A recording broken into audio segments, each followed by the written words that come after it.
Bitch. Y'all hoes sleep. Y'all see the title of this video, right? Storytime. I was a Craigslist hooker. Okay, girl. Or something like that. I know y'all probably be thinking to yourself, Thick Chick, you actually sold your ass on Craigslist? Bitch, no. Okay? This is going to be a story time, okay? Told in first person. I am going to be the narrator. I hope I'm using first person in the proper context and it's not third person. I think it's first person when you use I and shit like that. I hope. Okay, girl, it's been a while since I've been in school, girl. Quit playing. But this is a story that's going to be told in first person by me. And it's going to be sort of a voiceover because I need to test out a microphone that I have to see if I need to send it back. As you guys already know, in case you don't know, I'm going to be starting a podcast soon, hopefully. And I need to test out this equipment to see if I need to send it back. Because the last microphone that I had, it was boo-boo. And I literally had to send it back. And I need to test this one out. And I felt like it was the perfect opportunity for me to test it out, okay? Now, this story is apparently a 100% true story, okay? Of course, I can't verify whether or not it's true, but apparently it's a true story. And like I said, it's going to be told in first person by me. I'm going to be the narrator of this story. And we're just going to call the female in this story, we're going to call her Phoebe, okay? We're going to call her Phoebe simply because, you know, you want to protect the identities of people in stories because you don't want to give names and things like that because, you know, it could be legal issues and things like that. So we're going to call her Phoebe, okay? And like I said, this is apparently a story, a true story from her point of view of what she experienced as a Craigslist hooker. Y'all ready to hear it? I know I am. Keep watching. I sipped vodka and orange juice for courage as I drove along the 405 freeway towards a beach city near Los Angeles. I felt like vomiting. I felt like turning around and going home. Drinking and driving is something I would normally never, ever do, especially early on a Saturday morning. But none of this was anything I would normally do. I was about to embark on a career as an escort. The week before, with $75 in my bank account, no more unemployment checks, and hundreds of resumes and carefully crafted cover letters sent and ignored in a rotten economy. I bypassed the typical job ads on Craigslist and went straight to the adult gig section, just out of curiosity. What I found was an eye-popping number of help wanted ads. These ads weren't looking for how fast you could type or if you knew PowerPoint, but they were also discreet about what skill set exactly was required. One posting caught my eye. Make up to $2,000 a week. Maybe it was the desperation and anxiety of my empty bank account. Maybe it was the normalcy of the website I was using. But I wasn't as repulsed as I expected to be. The ad described a female-run agency, the potential to make a lot of cash in a short amount of time, and a safe, friendly work environment. The ad encouraged hopeful applicants to forward along 2 recent photos via email. No phone number, no contact or company name. It was nothing more than a couple of lines of poorly written ad context and a Craigslist-generated email address to reply to. But it would change the course of my life for the next 6 weeks. Recently, Craigslist replaced its erotic services section with a censored non-link and removed its adult gig section completely, wiping the American version of the website clean of this dirty little problem. It's the latest in an ongoing debate about the website, which has been accused of acting as a haven for sex traffickers and underage prostitution. To be honest, I don't know anything about that. I was carded by my employers. I was never forced to do something I didn't want to do.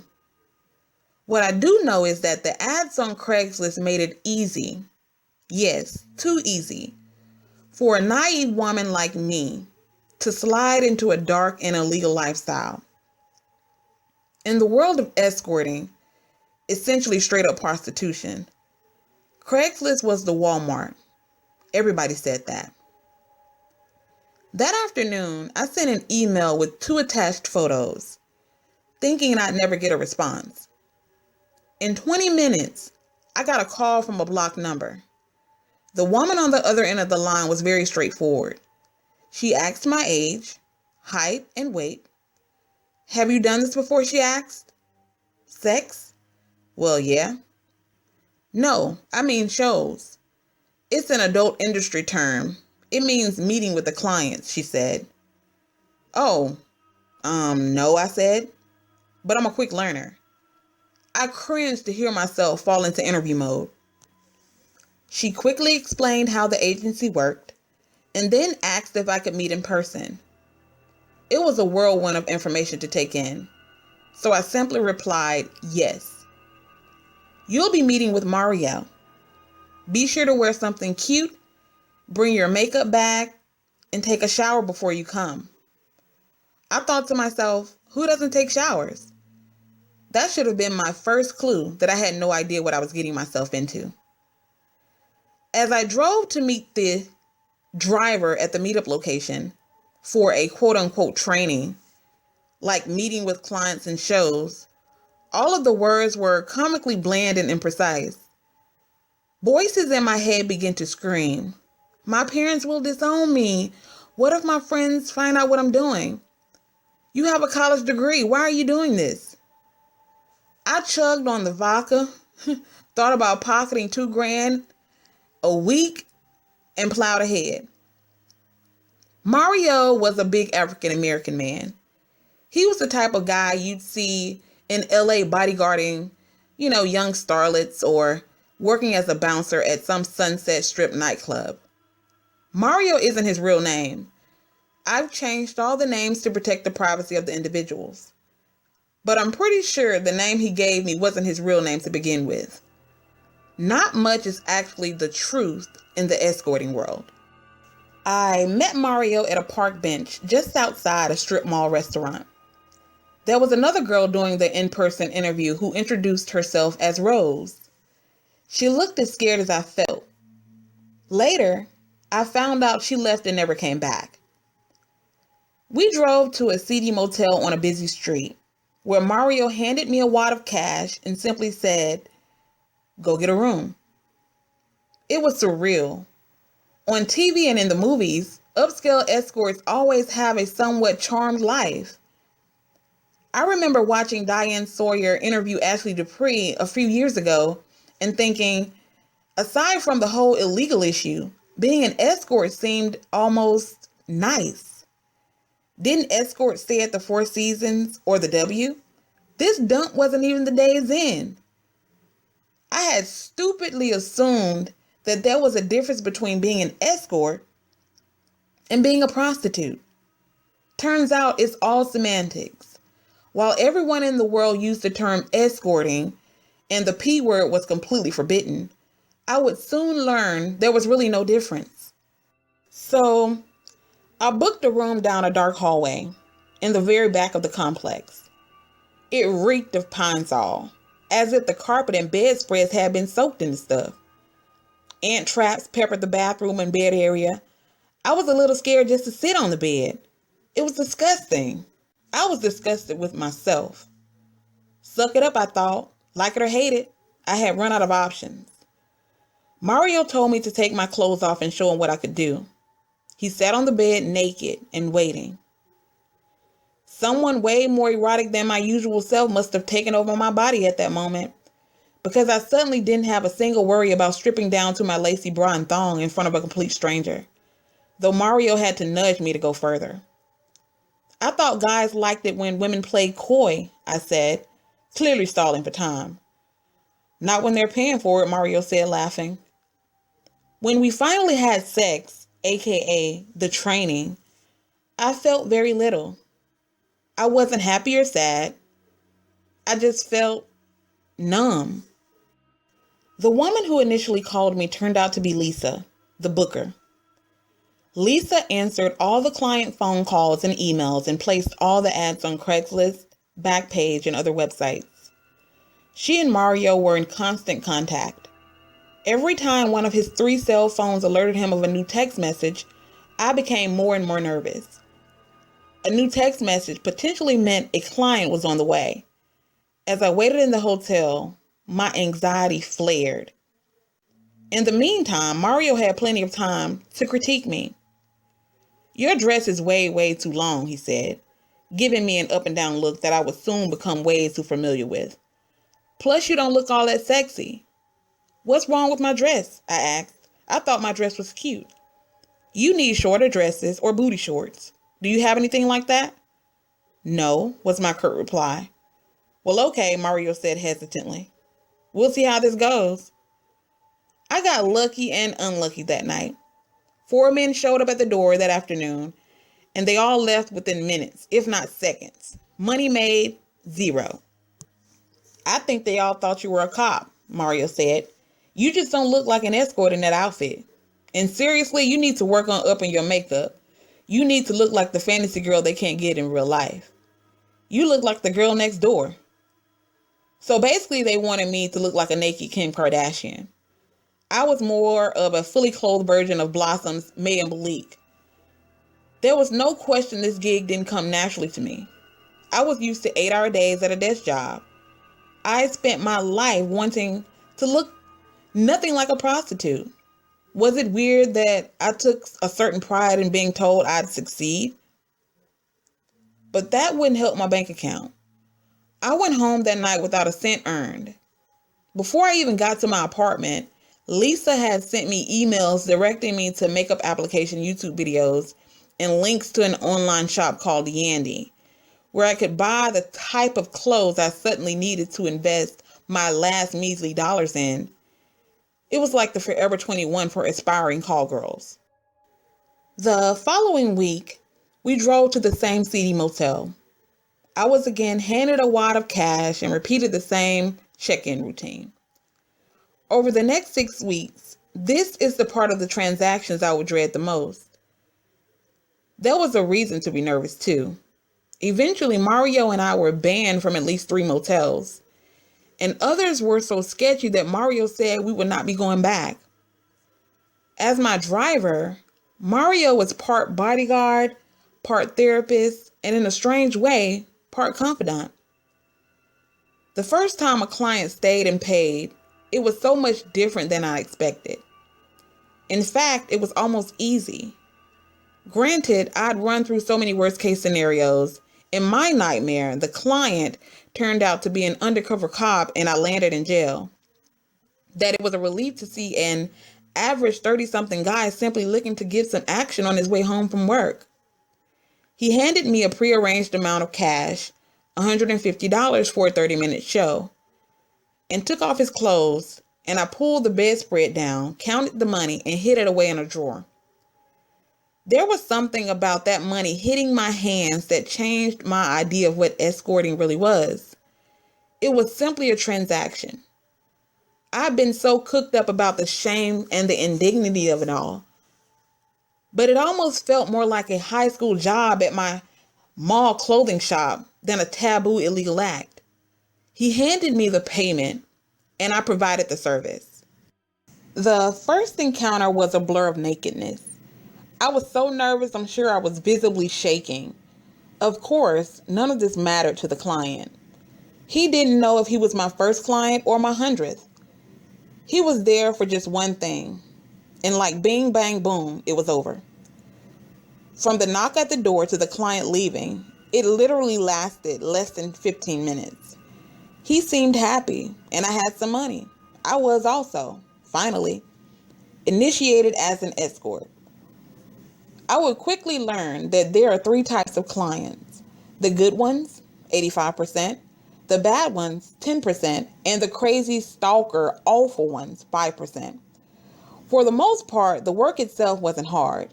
The good clients showed up, paid the right amount or even more, and left satisfied.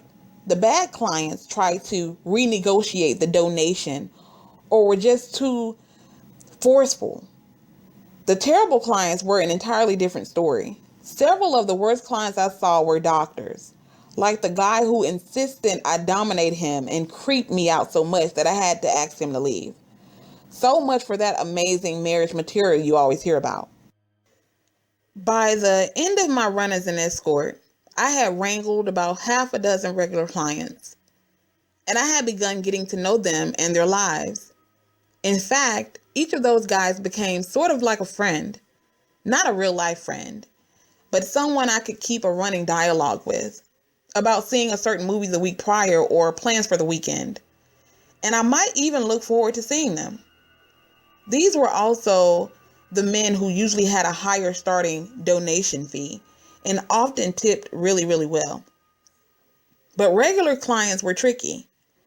I had to keep in mind what I wore the last time I saw them. I had to remember which of those many false names I'd used with them. Because Lisa communicated with them by phone and text, I never knew which made-up story she would tell them if I wasn't available. I often had to dodge bullets like, "Was your weekend away fun?" when I hadn't been out of Los Angeles in months. Or the worst one, "How's your mom doing?" She's fine. These are the guys who made the rest of my day seem doable. But I can honestly say there was not a single client I would have wanted to see outside of work. Not one I would consider giving my phone number to. Not one I would want to know my real name. Eventually, work began taking a toll. I started agreeing to work longer hours, then more days each week. My days off were spent in bed, not wanting to face the real world. I'd end a shift at midnight, get home by 1 a.m., and then stay awake until the sun was out, sipping cheap red wine. I withdrew from the people in my life that I loved, none of whom knew what I did for a living. Mario and Lisa became, in a weird way, my closest friends, and that was a mistake. I was a money-making venture for them. I started drinking a lot. Actually, I started drinking too much. Despite the $2,000 a week that Lisa had suggested, I never made more in a week than I'd make in any other job I'd had. Often a lot less. It was a total myth that this was easy money. On my most successful day, I pocketed only about $350. On the worst days, we'd only just cover the cost of the motel room and leave with $40 to split 50-50. And nothing was more depressing than driving home with $20 after spending all day having sex with guys in a motel. The day I quit was the first day I felt my life might be normal again. There was no replacement job lined up, but I was just tired. Tired of the lies. Tired of opening up the door of some miserable motel room, just praying that the horny man on the other side wasn't a freak or a cop. I was tired of my body being judged. I was tired of smiling and playing pretty for clients I could care less about. Most of all, I was tired of rationalizing this whole business. The breaking point came earlier that day. I'd never met a client who had cheated me of the donation, or maybe I'd let my guard down a little. A charming and very overweight guy showed up, immediately got naked, and handed me a stack of cash. I gave it a quick glance, didn't count it like I should have. It was late. I just wanted to go home. After he left, I went to the dresser drawer and discovered it was short by half. I wanted to cry. Also, I wanted to throw a chair across the room. As per agency rules, I was going to be docked the lost money. I went home with nothing for that show. I knew I was done. When Mario dropped me off at my car that night, I gave him a hug. I hated the job, but I still felt affection towards him. The next day, I sent a text message to Lisa and Mario explaining that I was done. Lisa was mad about me wanting, to quit, and she wanted me to reconsider. Mario told me he understood and that he knew it was coming. I thought about that job a lot since I quit. No, not about going back, but about the business itself. I think there's a common assumption, at least it was an assumption I had made, that women in the sex work industry are there by choice or because they like it. Maybe that's true for some women, but I can't imagine enduring the whole thing unless I really had run out of options. Yes, it got me through a rough patch, and I don't regret those 6 weeks exactly. More like, I wish I had never been that desperate. But this is a brutal economy. And I'm sure I'm not the only one getting morally creative. I'm sure I'm not the only young woman on Craigslist dazzled by the false promises of the adult services gigs. When I heard Craigslist had shut down its erotic services ads, I'll be honest, I was relieved. It won't stop internet ads offering sex for money. A simple Google search proves that. And it won't mean much to employers like mine.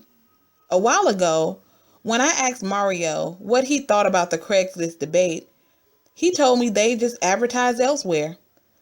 But I know it would prevent someone like me from going down this path.